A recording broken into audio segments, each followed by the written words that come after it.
At this time, I'd like to call the regular meeting of the Nashville Town Council to order of the United States of America and to the republic for which it stands, one nation, under God, indivisible, with liberty and justice for all. Let us pray. Father, we have actions that need to be made. Page 6. I think it was a test to make sure I read it, but there's a double. The council member motion is double up there. It's on the bottom of the page and then the very bottom of the page. It's minor, obviously. With that correction, do I hear a motion that we approve those minutes? So move. Second. All those in favor, let it be known by saying aye. Aye. The next minutes that we had to review and approve were the May 15th, 2024, the budget work session meeting. Any corrections to that? Just 1 second. If not, do I hear a motion to approve those minutes? So moved. So, is there a second? Hold on. Second. All those in favor, let it be known by saying aye. Aye. The next meetings are from May 22nd, 2024, the Town Council Budget Work Session meeting. Were there any corrections to those minutes? If not, do I hear a motion to approve? Make a motion to approve. Is there a second? Second. All those in favor, let it be known by saying aye. Aye. Aye. Minutes are approved. The next item on our agenda is public comments.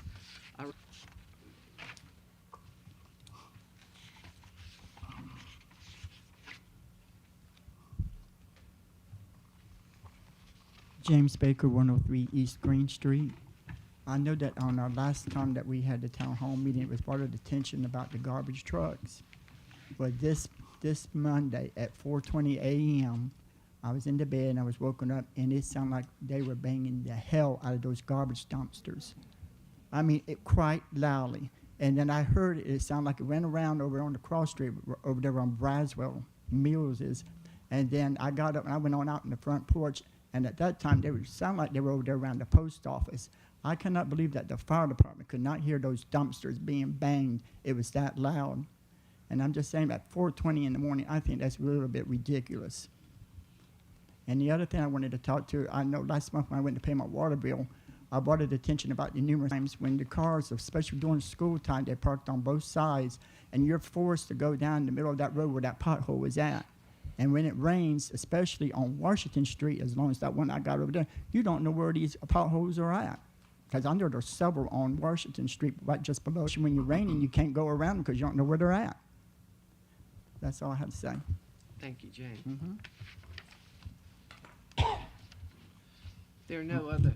Mayor, I think to this gentleman's complaint, potholes, I think we've got that's going to be repaired. Fix those. We're going to fix those, and I'm quite sure. I see Randy, he's jotted something down, so we're going to Yeah, I got them down. Make a stab Actually, at that. Lee and I were talking earlier this week about the ones on Washington Street. You know, it's a state route, state's responsible, but I think they're as a result of us having made water line repairs.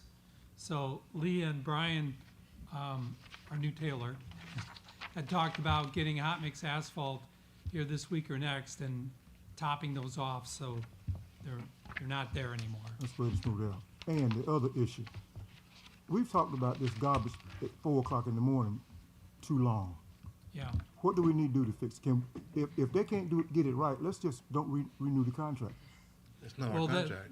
the contract is for garbage collection with the school and Braswell, directly with GFL. It's not under our recycling contract. That's right. I know it might seem like cutting a fine line here, but they're two different things. And I did reach out to the elementary school principal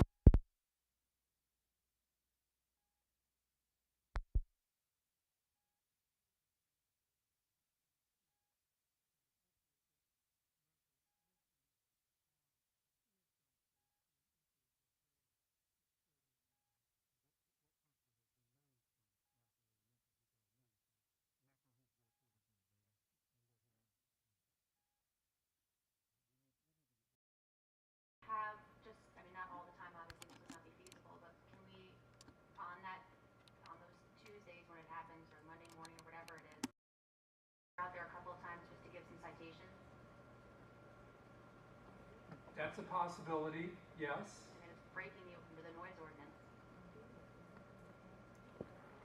Because I think it was forwarded on to the facilities manager. I think the facilities manager might have done something because it did seem to resolve itself for a week or two, Okay. but now it's back, so.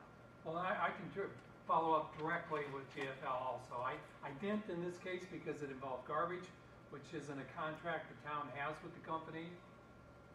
Well, let GFL know that if they can't get it corrected, our police department's gonna try to help them. Okay. What time does our ordinance start in the morning? Well, it's around 6:30 is what we have in our recycling contract. No, I'm talking about the ordinance, the sound ordinance. So the sound ordinance, I'd have to look it up for sure, but I think it's from 7 a.m. to 10 p.m. in residential areas. So, Something about, 3 or 4 o'clock is entirely too early. And they are loud. They are loud. Okay, if you look into that, I would appreciate it, Randy.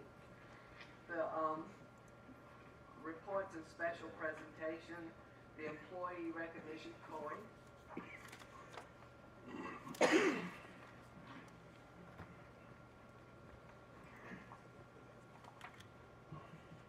Good evening, Mayor and Council. Good evening. I'd like to call Rhonda Mitchell to the front, please. Rhonda.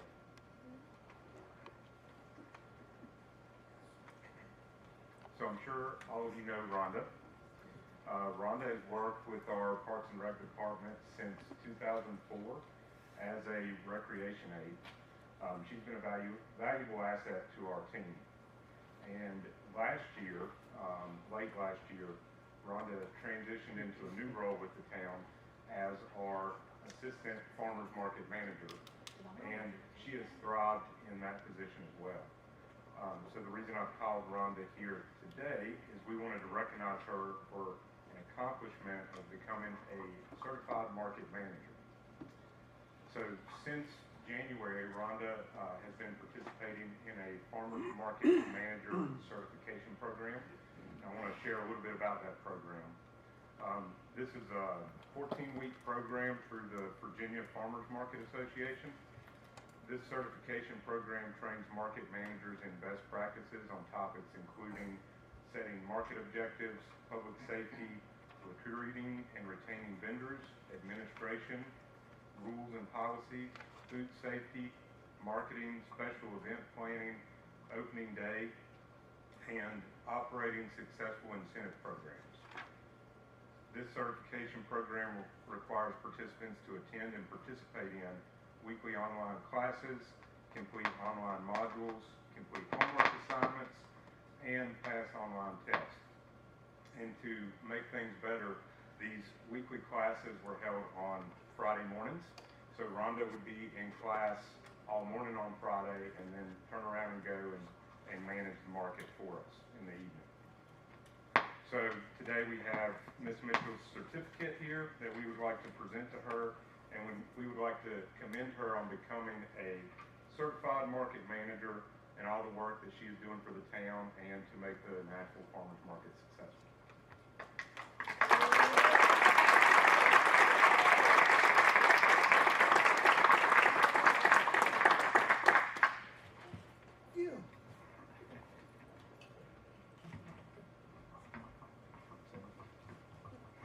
Thank you so much and congratulations. We'll appreciate your effort.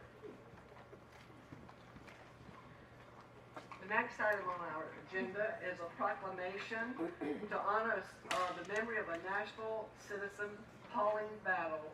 And I'd like to read this. Does she have family here or friends?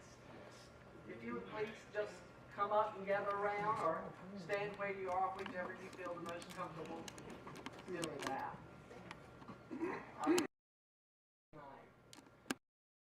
The town of Nashville mourns the passing of one of its esteemed citizens, Pauline Battle, whose life was a testament to faith, family, and community. And whereas Pauline Battle was born in Robeson County, North Carolina, on January the 23rd, 1921, and later moved to Nash County, where she flourished and left an indelible mark on all that knew her.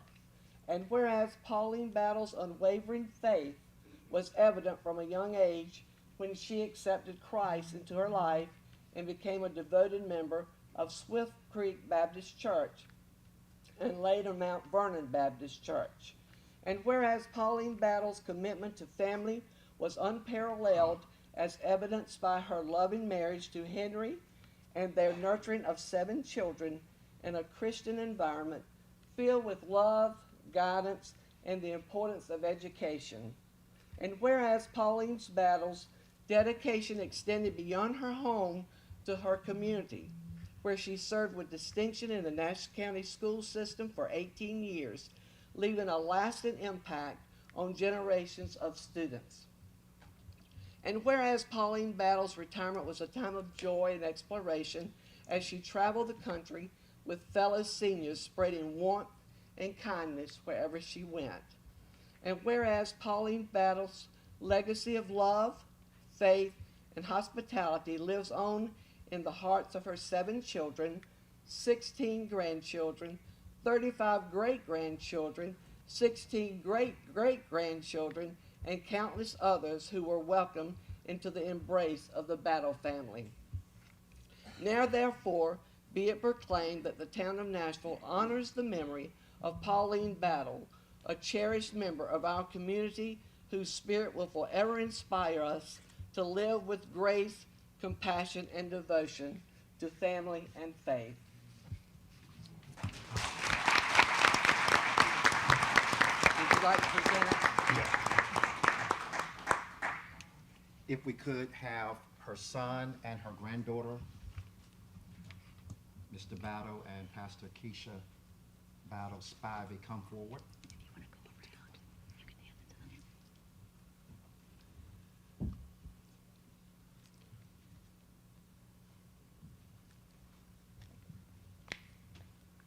Thank you.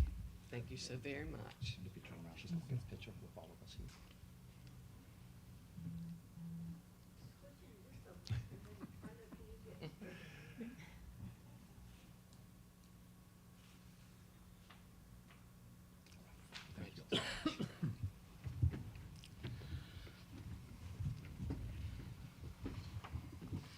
The next item on our agenda is our FY23 audit report.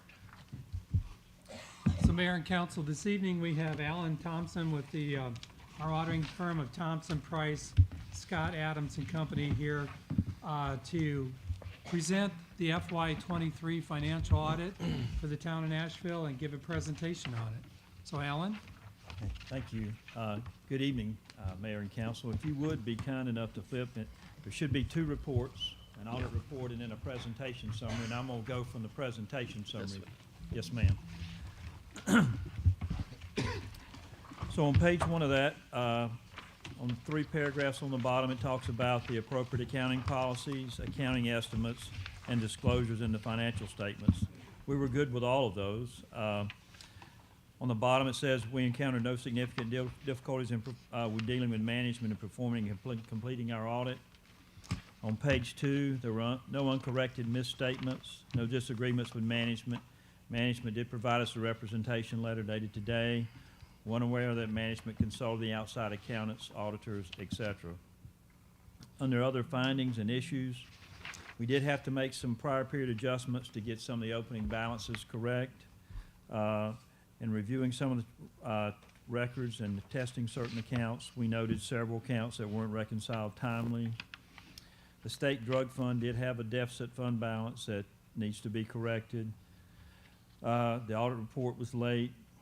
The town should commit resources to better monitor and track inventory values and secure those inventoried items. We recommend you also get your fixed asset listing up to a better spot, and then the receivables, payables, and other accrual accounts should be reconciled regularly to your general ledger accounts.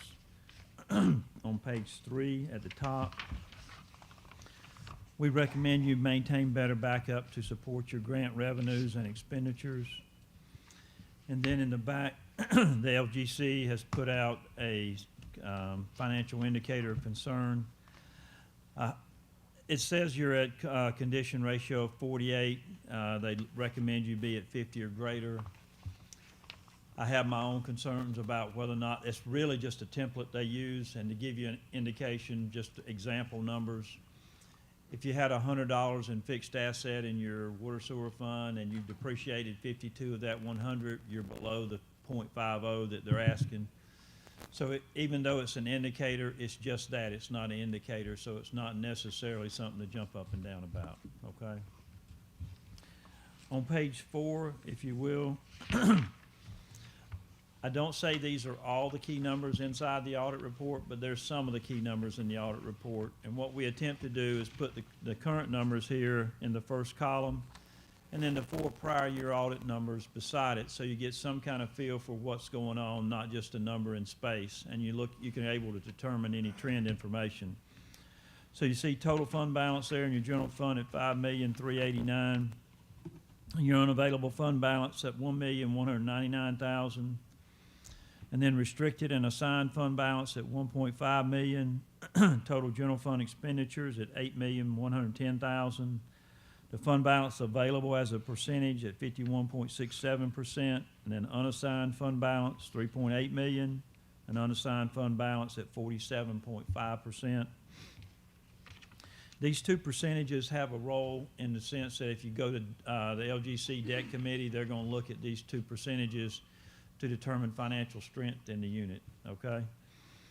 Then you see revenues over and under expenses before transfers and contributions at $56,000 positive in the general fund. The capital reserve had a negative $228,000, and then the water sewer fund had a positive $720,502. Stormwater fund was a positive $23,000, and then other governmental funds at a positive $615,000. You see total fixed assets, accumulated depreciation, and cash there in your proprietary fund. And then right below that, you see cash in the general fund at $4.5 million, the capital reserve fund at $1,024,000, your water sewer fund at $2.7 million, and then cash in your other governmentals at $1,163,000. Fund balance in your general fund is $5.3 million again.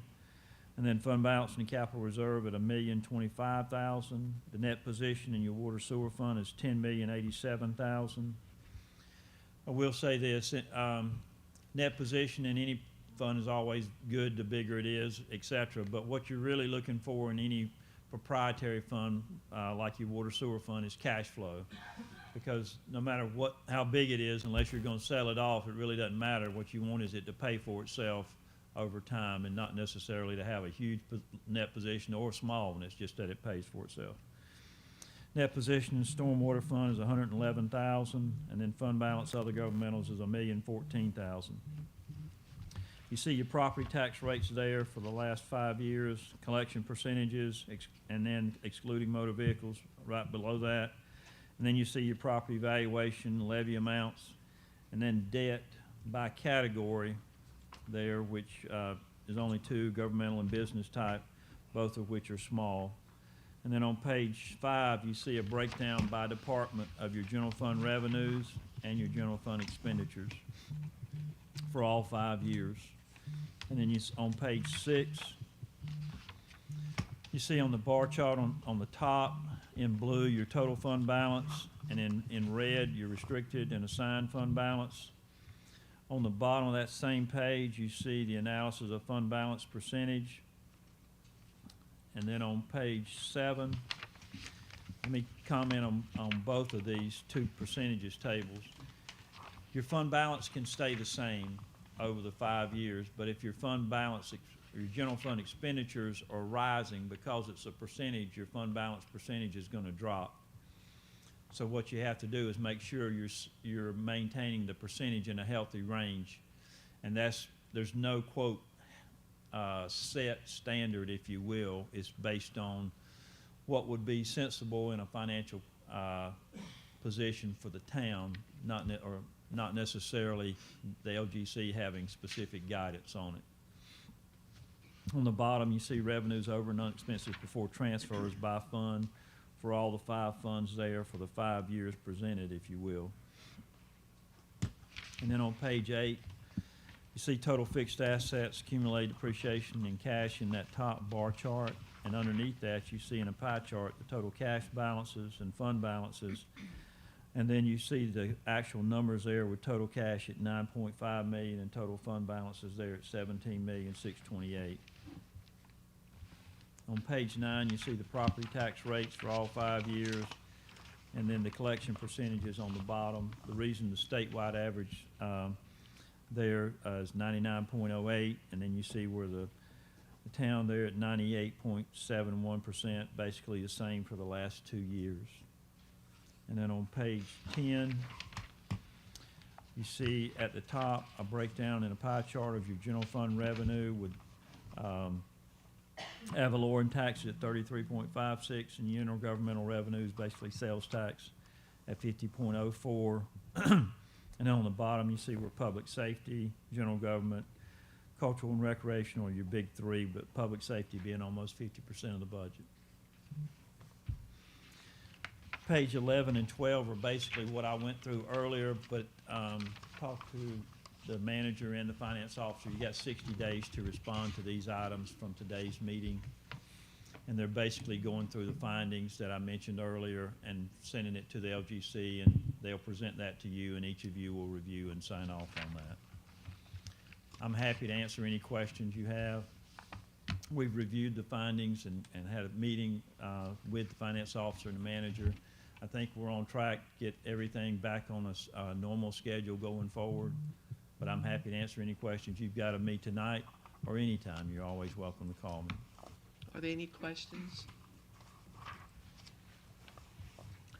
Need time to digest That's these. Yeah, what a I was lot. thinking. Yeah, a We lot. just got it, so we need to look at it. But we're just thankful that your company chose to take us when our other person stopped right and didn't let us know. And so it put us behind the ball there, and we're just grateful that you chose to help us out. Yeah, we appreciate it, you allowing us to, and we look forward to a good relationship. Thank you. We've got how many days to make a response? 60 days, so you got 60 2 days. months, yes, sir. All right, We got about the same amount of time to start it for FY '24. good. Thank you so very Thank you. much. Have a great night. Thank you, sir. The next item on our agenda is the Junction Social District.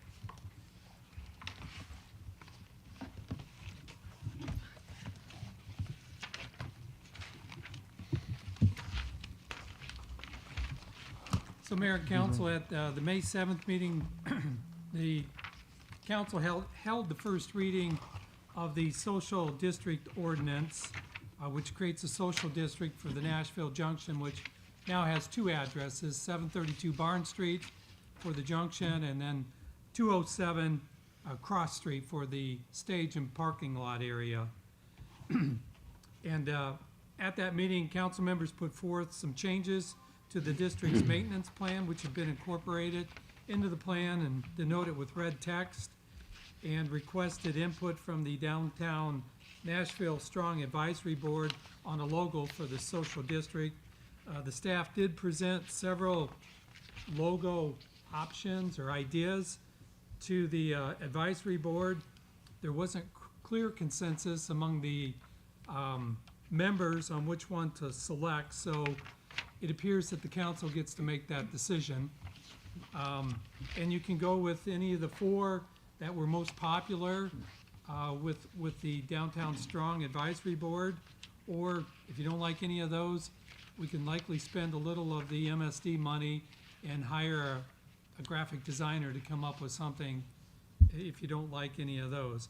Anyway, the second reading of the ordinance is needed to create the social district and establish the logo and maintenance plan for the district. And once approved and adopted, then the social district, we have to register it with the North Carolina Alcoholic Beverage Control Commission. So the actions for the council tonight are to hold the second reading of the ordinance, and then after which have a vote to adopt that ordinance and establish the Junction Social District.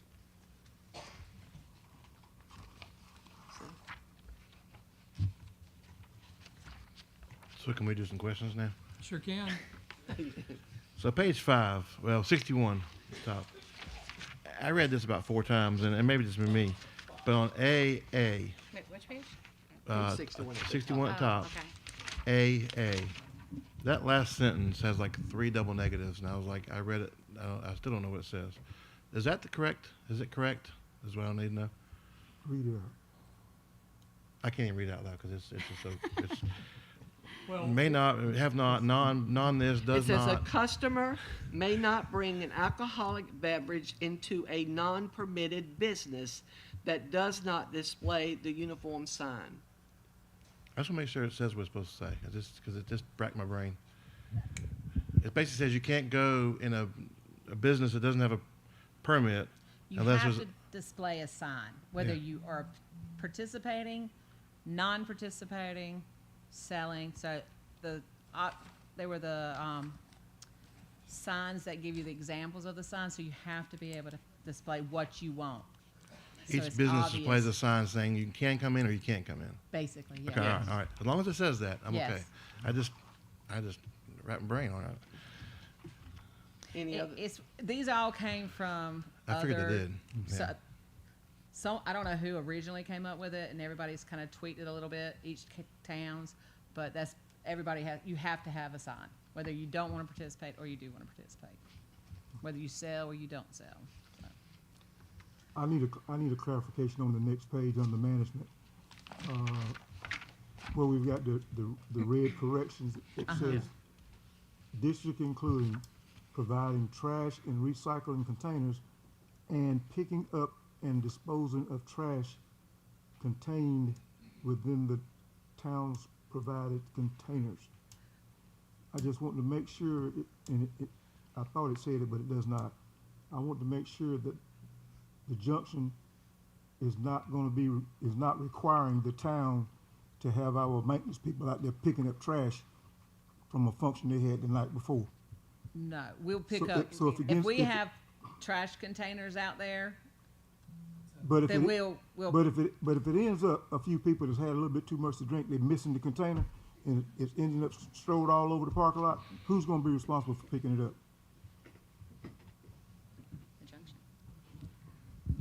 Well, I guess that depends where it's at. If it's on the town's property where the stage and the parking lot is, it would be town employees. If it's on Michael Hurt's property with the junction building and the pavilions for the farmer's market, it would be up to him as the property owner to pick those up and put them in the trash and recycling receptacles. Now, we're gonna provide in that outside area trash and recyclable containers, and the trash, when the garbage truck rolls through that part, they'll just simply go through and empty them.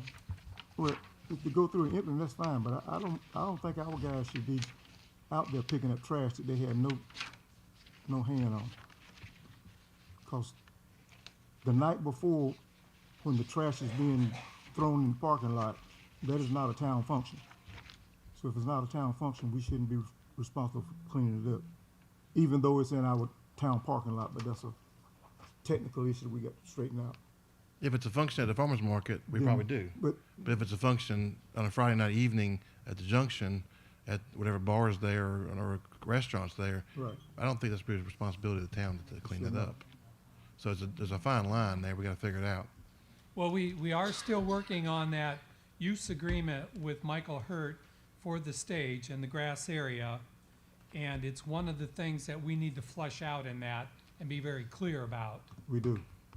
And I had a discussion with Michael about that late last week, and he brought the same thing up, that he wants to know, going into this, who's gonna be responsible for groundkeeping and what part, what he's gonna be responsible for, and what somebody else is gonna be responsible for. Well, if he's putting on a show in the stage, he's responsible for Yeah. it. And that will require a special event permit issued by the town. And when those come up, you know, if our use agreement on the stage and the grass area doesn't already clearly explain who's responsible, we can at the time, the council can, when you approve that special event permit, specify who's gonna take care of cleanup. I think that should be standard. Every event that's going to be under the stage is going to be a special use. We have it set up in here that those uses are still subject to a special use permit. I mean, Friday night and you have two guitar guys out there playing music, they gotta get a special permit? Well, that- Coy has special use permits for every one of our farmers markets, and that's typically part of the farmers market event. I just don't wanna create a nightmare for staff. I mean, I'm gonna make sure it's clear and fair, but I don't know if it's a special use every Friday night when there's somebody out there just playing music. And we're offering it 7 days a week.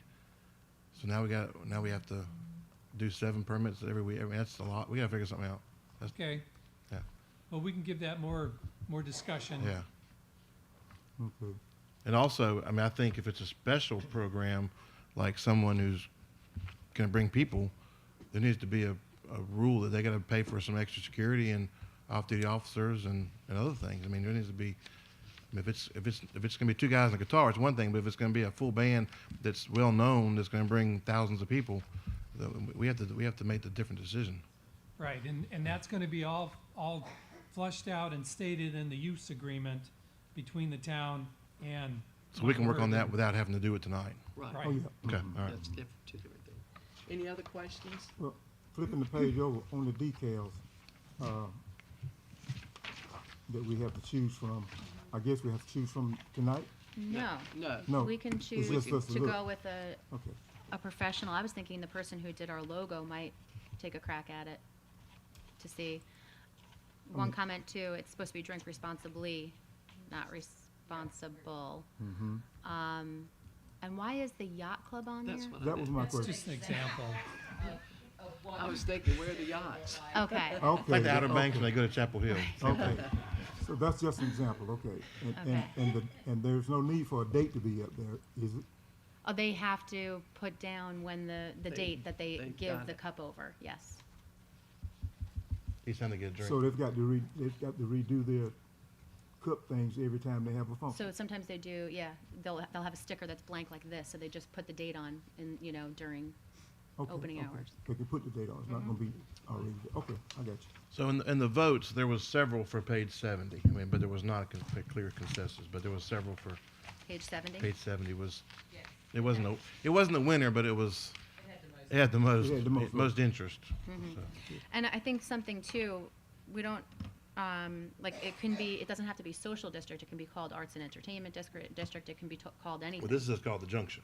There's no Right. district at all in there. Parsons Right. Entertainment did not fit in the, I tried it, it did not fit in the. Okay, So this option says the Junction, doesn't say anything about, but the one before that on page 69 does say the Junction Social District, which is a lot of words.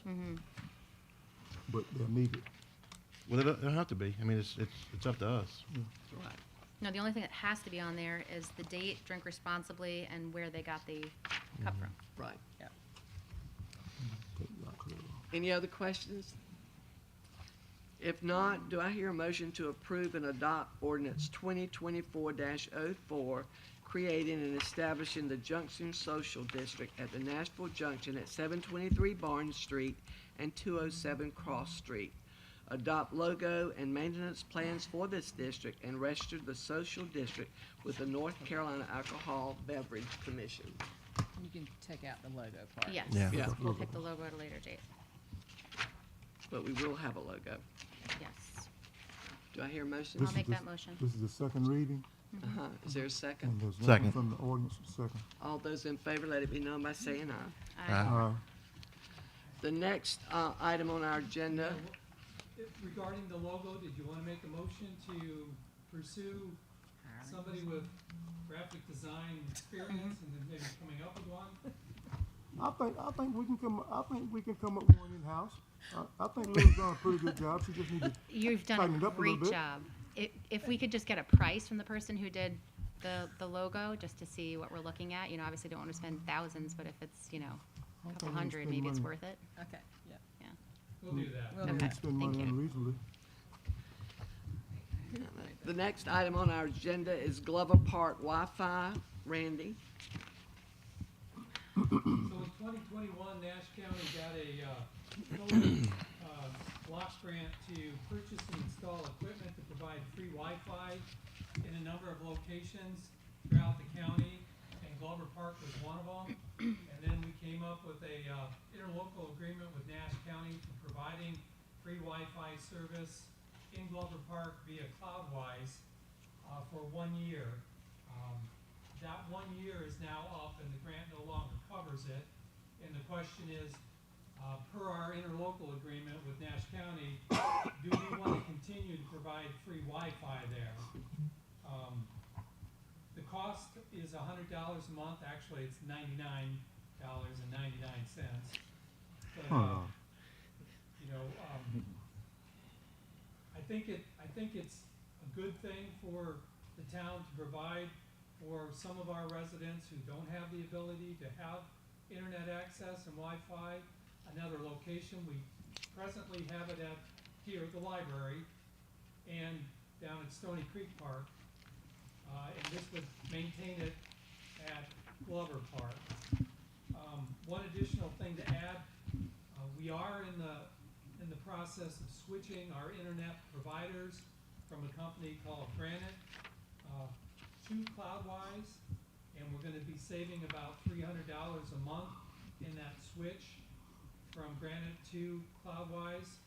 So if we maintain this free Wi-Fi at Glover Park at $100 a month, we'd still be saving about $200 on providing internet for all of our facilities within town. How much does the library in Stony Park cost us? Well, the Wi-Fi here is included with what we pay for internet at this location. Okay. I don't have that amount right offhand.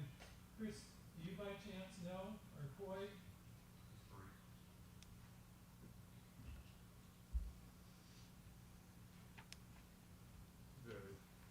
The Wi-Fi at Stony Park is free. Grant free where it's gonna run out, or free because it's free? Put in. Yeah, it's been free since it was put in. My understanding, it's something about them having to use the pole down in Stony Creek Park to bounce a signal off of, so they provide internet to that area for free because of that. Do we That know was how many agreement. folks get on at Glover Park currently? Just talking to Thomas Gillespie, the Nash County Recreation Director, he said it's used quite frequently. We don't have any numbers as far as how many people are using it, but And if it's free, so. I do know with Stony Creek Park, you have several people down there, especially around lunchtime, that use that, take advantage of that free Wi-Fi. If it's going to be our citizens, and I know there is a hotspot over there that doesn't have car transportation, so a walkability to Glover Park is probably beneficial. I'm all for it, but if it's just like the travel ball groups that are coming through, maybe their Parks and Rec Department or even Nash County Tourism would want to chip in, pay half, something like that, if we want to ask. Yes, we can, and I've actually already asked that question and waiting on a response, so. Okay. Thank you. Well, I don't have any kids in school anymore, but I've heard and been told that the way it goes now, all the kids just about have laptops, and a lot of their homework and stuff has to be done on laptops. And we've got a lot of citizens in town that did not have access to Wi-Fi. So if we give them a place, be it Glover Park or Pitt Library, wherever, where they can go to help these students do their homework and stuff, I think it's a worthwhile thing to have. I mean, the library makes sense. Well, But you have to does have the it in park, I don't multiple know. locations as But you well. gotta have it in Yeah. So- locations, so And I mean, that people are walking to and from the middle school. I see kids doing it all the time. So Glover Park isn't I a random think place it's in a- my opinion, but. I think it's a small fee to help the kids out.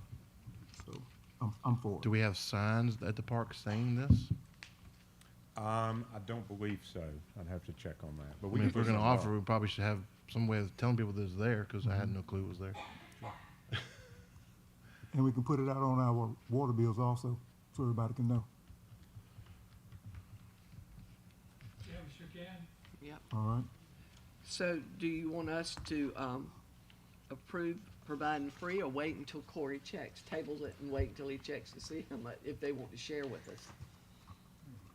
What's the, At dis- $100, it's nothing to lose. Well, then they I can- mean, you know, for your students and your citizens.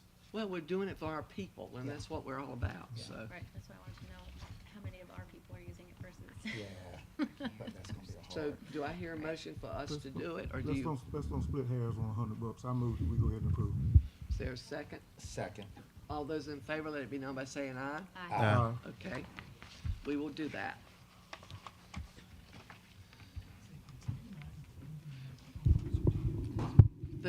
Next item on our agenda is the purchase of new Christmas decorations.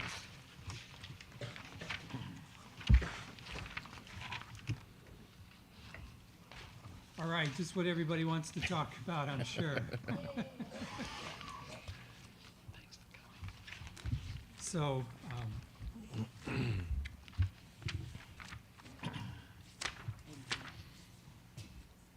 so at the February 19th joint meeting that we have with the Chamber of Commerce, the Nashville Downtown Strong Advisory Board, and the Town Council, there was a strong desire to pursue the purchase of new Christmas decorations to replace some of our old, well, most of our ones we have now, except the 16 poinsettia ones that we have in the downtown area. So at that meeting, it was there were 5 designs that were liked, and let me go to those quick. So there was the 6-inch presidential snowflake, the 6x4 silhouette fantasy Christmas tree, the bell with bows, and the holy candle, and the heavenly angel. Those of all the ones that were available, those were the ones that everybody most liked at that meeting. Now there are 55 street light poles on Washington Street between Evans Drive, which is McDonald's and Zagbee's, all the way out to LBJ. 39 have electrical outlets on and can host a Christmas decoration light. Washington Street is basically 4 different segments. You have Lower Washington Street, which is McDonald's up to Barn Street. Then you have downtown, which is Barn Street to Alston Street by the CVS. Then you have Washington Street between Alston and the Cooley Manor. And then the 4th one is from the Cooley Manor out to LBJ. And all those have a various number of poles in them that have outlets for the Christmas decorations. Now the 16 poinsettias, they were bought 2018 with MSD funds, and obviously those are our best, and they're in good shape. And the Downtown Strong Advisory Board wants to keep those downtown. What they're recommending is purchase of 10 new ones with MSD money for Lower Washington Street, which is part of the Municipal Service District. Once you get beyond that, from the Cooley, well, actually from CVS all the way out to LBJ, that is not the MSD district anymore. So their recommendation is to buy 39 new Christmas decorations, 10 with MSD money, and 29 with general fund money. And if you go to page, get to the right page here. Page 84, you can see the breakdown on that page of how that plays out. Now this is based on a quote that we got from Mosica Design from Youngsville. That's the company we bought the poinsettias from. Again, at that joint meeting, there was a desire to stick with that same manufacturer of Christmas decorations, so they're all the same, come from the same place. And they were running a discount sale that was through the end of May. Lou called them and twisted their arm to get them to extend it through June so we could still take advantage of the discount, which they've offered to do. And the prices and the dollar amounts you see here before you tonight are at that discount along with the sales tax for each one. So the final thing to bring up, you know, we have a $50,000 contingency in the FY24 budget, which we're in right now, which ends the end of June. We haven't touched any of that. And this is an unbudgeted expense in this particular fiscal year, but we have the money in that contingency that would cover this purchase if you wanted to do so. Obviously, the MSD fund has $6,346 to buy 10 of these from the MSD money. They actually have $184,000. And again, it will require a budget amendment at the next meeting, but if the council could make a decision about buying these this evening, we can go ahead, place the order, still take advantage of the discount, and for the next meeting, Tressa can have a budget amendment for the council to approve on purchasing these Christmas decorations in this fiscal year. Randy, from Cooler Manor out to LB, well, let's say from CVS. CVS, from CVS out to Cooler Manor, how many of those poles that we've got to get Duke Energy to go out and put retrofit for us? There are 8 of them that, well, there were 8 last year that didn't work, that we put in work orders, the Never end of got done. October, first part of November. Only one of those ever got fixed. Okay. So we still have 7 of them out there. How much are we charging us per pole? Well, the only one they charged us for was the decorative pole at CVS that got broken off. Right. When they replaced that, they didn't put the receptacle back on it. We had to pay $400 for them to put the receptacle back on it. Now, if you look, they haven't done that yet. It's still not there. But we paid for that, and I'm still being the squeaky wheel with Duke Energy to get that put up there. I figure if I keep on them long enough and hard enough, it'll be there by the time we put these decorations up again. So how many poles are we looking at from CVS to LBJ? 7, to my knowledge, 7? that still need to be repaired. That's times $400. Well, and again, Those if 7 that it's an aren't working. outlet, if it's an outlet on an existing pole, there shouldn't be any charge to get it working. I mean, do we have some poles that don't have an outlet that we've got to put one on? That's what I'm asking. No, the count you see here tonight are the poles that have outlets on them already. Okay. So Some the work and some 29 don't. Some have work and some outlets, but 7 of them do not work. Correct. Well, I'd like to see it look pretty, but I hate for the MSD to buy 10 and we can end up buying 20. That's kind of a little lopsided. But it's outside of the MSD, that's the problem. I know it's still lopsided. And that was a big discussion at the meeting, that they make sure they won't cover things in MSD. Right. Well, So do we, and I hate to bring up past, but do we know that these are pretty? yeah, For the record, my preference is a traditional wreath with lights. because I thought they were going to bring examples in for us to see like we did in years past. Yeah, we can arrange that for the 18th. They're only in Youngsville. Yeah, because Yeah, when we can- that would be very helpful. We can tell them that, you know, if you agree to buy new Christmas decorations, we can report that to them tomorrow, and then have them here at the meeting on the 18th with examples, so you can see them in person. I would like to see them before we purchase them. And can we make sure that the graphic puts it in the paper so anyone who has an opinion can come and see them? Yeah. Thank you. Okay. So they're gonna actually bring the physical lights? I would like for them to. Yes. Yeah. Because 5 and 6 feet looks a whole lot different on paper than it does in real life. I've seen the angel. I'm 100% for it, but I want to make sure that we don't go through a fiasco. We've done that. I know. Let's do that and table this to the next meeting. Is next Well- meeting enough time? Well, is it okay to report to the company that you're likely going to make a purchase? Yes. If they bring pretty stuff, we're going to vote for it, yes. Well, they extended the discount through June, so Yes. we Well, should be okay. We'll make the purchase before June, but I like to see what I'm buying. Right. Assuming they have something ready Oh, I'm sure in they May. have these in stock. I'm emailing him right now. Okay. So, Or June, this is June, I guess. Do I understand you correctly that you want to table this until you see? Or do you want to go in and agree to purchase these, Subject to site. subject to the sight on scene? Yeah, let's they've extended, Lou, they've extended it to how long? June 23rd. We've only got one more meeting for this budget, though. Exactly. And we got Yeah. another meeting, So we got to do it this month if we want to do it in this budget year. but I'd like to see it for, No, I agree. yeah, So, table. do I hear a second to table it? Second. All those in June favor, let it be 25th. known by saying aye. Aye. Okay, so we'll address this at the next meeting. And Lou, you'll have, try to have them to bring them for us to see. Okay, thank you so much. The next item on our agenda is the FY-25 budget public hearing and ordinance adoption.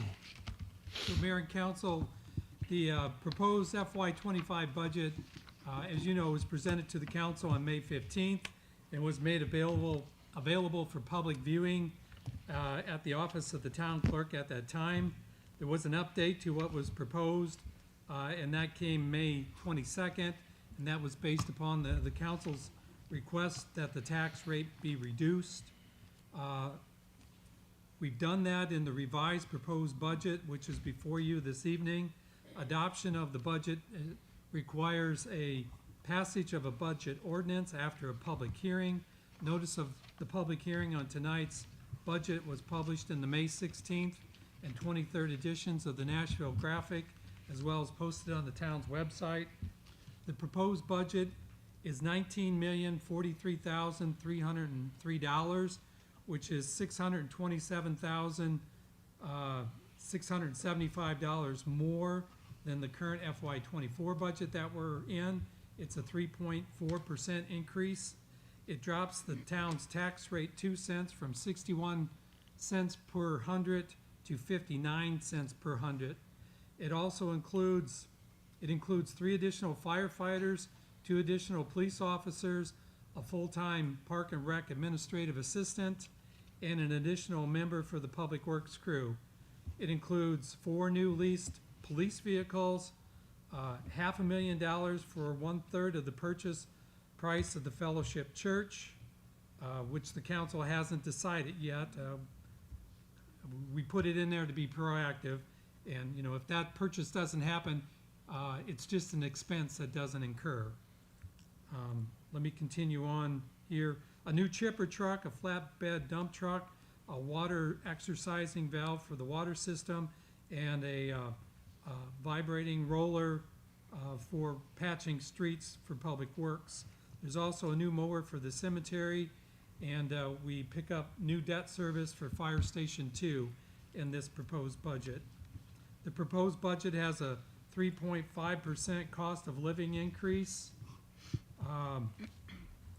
for all town employees, and an additional 7.5% pay increase for firefighters to bring them in line with the police, who got a mid-year increase this fiscal year, and in addition, a 3.5% pay increase for non-public safety employees, which was based upon our internal wage and salary survey study done by our human resource director.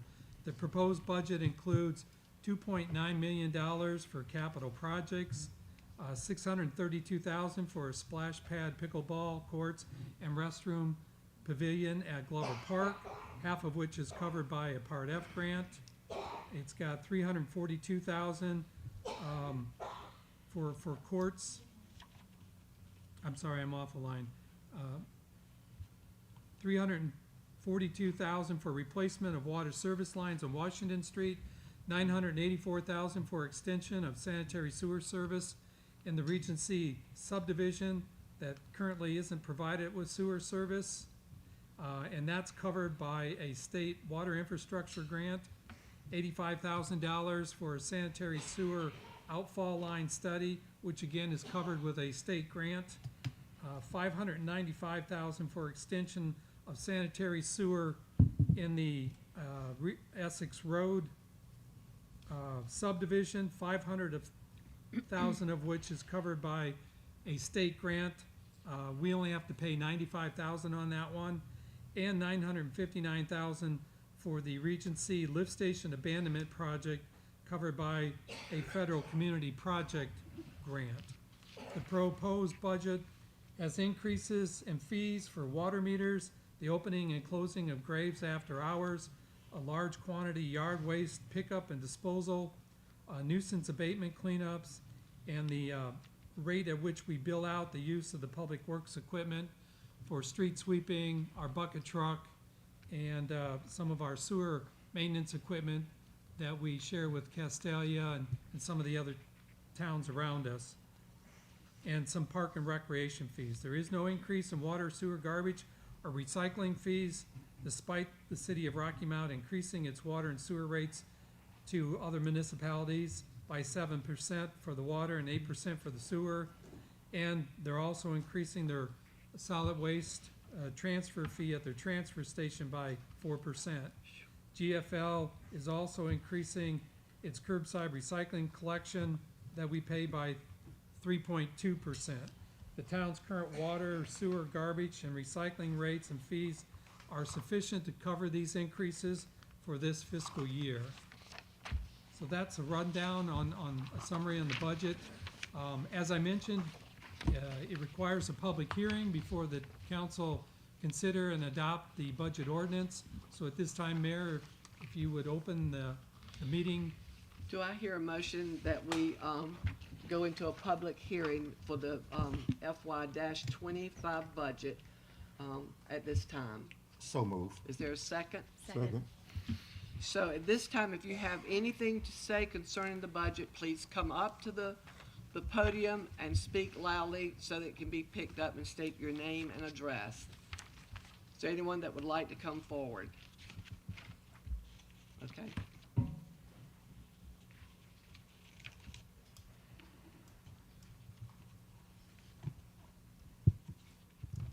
Virginia Budzinski, 400 East Church Street, Nashville. I had some discussions with a few of the council members in the past, and I just wanted to know if there was a decision made to allow the public to see the property that they're interested in purchasing the church, if there was any discussion on that further, so that the citizens could see exactly where it is and what it's like. And we did discuss that, but we're waiting until we get the due diligence to see if we even are going to consider purchase it, and then we will do that. Okay, thank you. And everyone thought it was a fantastic And idea. we sure did. Okay.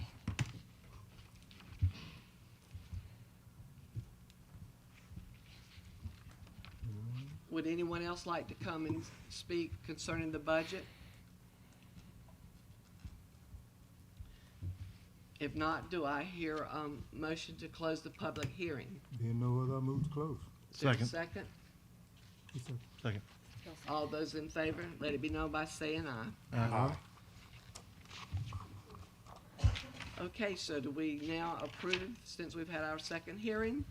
So do I hear a motion to approve our F-25 budget for the town of Nashville at this time? The hearing and the ordinance adoption. I make a motion that we approve the budget. Is there a second? Second. All those in favor, let it be known by saying aye. Aye. Motion carries. Budget has been adopted. The next item on our agenda is the annexation of 797 Cook Road and annexation certificate of sufficiency and setting a public hearing -797 Cook Road. Mayor and council, as you know, there is a 3.20 acres of land at 797 Cook Road that the council recently approved to purchase. That purchase has been completed. That property is now owned by the town of Nashville. We are recommending that it be annexed into the town of Nashville and made part of the West Nashville Commerce Park. And the staff has taken the liberty to prepare a voluntary annexation petition for annexing the property. It's currently zoned industrial. It's being used agriculturally, Okay. I guess. Okay. So the next step in this is to, and again, assuming the council wants to annex this property, the town clerk has already investigated the sufficiency of the annexation application, and we've taken the liberty, again, assuming you want to go forward with this, to schedule a public hearing for June 18th at 7 p.m. on its annexation, voluntary annexation into the town of Nashville. So we have two resolutions for the council to consider tonight. The first resolution directs the town clerk to investigate the sufficiency, which she's already done, and the second resolution then is to accept the town's certification of sufficiency and schedule the public hearing for the annexation for June 18th. So at this time, do I hear a motion? Are there any questions concerning this? I got one question. The property behind it we own is already in the town, right? It is, Yeah. yeah. And we've also already cleared that land off. Well, there were Well, it's- structures on it that aren't there anymore. Right. So Compliments the fire department. do I hear a motion to approve Resolution 2024-21, directing the town clerk to investigate the sufficiency of the town of Nashville's petition for voluntary annexation of 3.2 acres of land at 797 Cook Road into the town of Nashville? So made. Second. Second. All in favor, let it be known by saying aye. Aye. You can now do it, Lou. And then also, do I hear a motion to approve Resolution 2024-22, accepting the town clerk's certification of sufficiency on the annexation of 3.2 acres of land on 797 Cook Road into the town of Nashville, and scheduling a public hearing on the annexation for 7 p.m. June 18th, 2024. So moved. Second. All those in favor, let it be known by saying aye. Aye. And I believe that it concludes all of our agenda items. Do you have any other things, Randy? I do not, Mayor, thank you. Do any of the council have anything you'd like to say? The zoning changes, we're gonna bring that up when? The changes, how we proceed on, Well, we were supposed to have that recommendation from In Focus for the planning board to have gone over and give a recommendation on those changes at tonight's meeting. that's what I thought. We don't have that yet, so we're working on that for the June 18th meeting and see how that goes. Sean, I don't know if you have anything more to report on that? Give me a little nudge. Oh, there you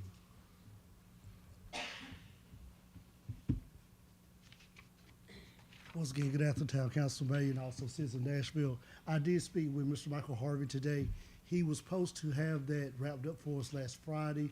Some things did come up where he was unable to get the job done, but I have given him a little nudge saying we need to go ahead and get some expedience on this so we can get it before the planning board and the town council. We are hoping, fingers are crossed, that we can have this done by the next town council meeting. But I will definitely reach back out to you folks and Patty in the morning to just let them know this is the target date we're aiming for, and we need to have something getting back to me and town manager last. Is there a planning meeting between now and then?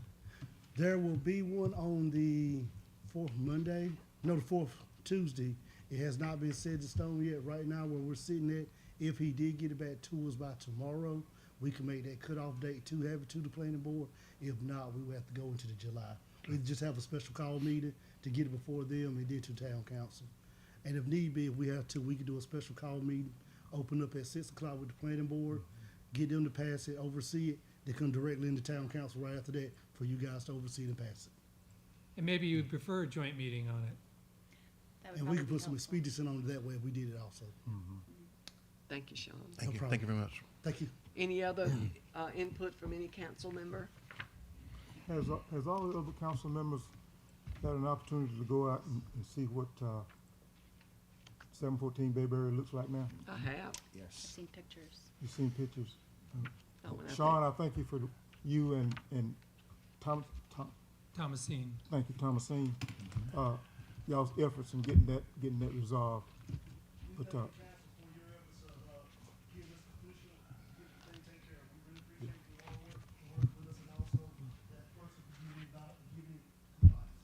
Thank you. If there are no other comments, do I hear a motion to adjourn? move to adjourn. Is there a second? All those in favor, let it be known by saying aye. Aye. Meeting is adjourned.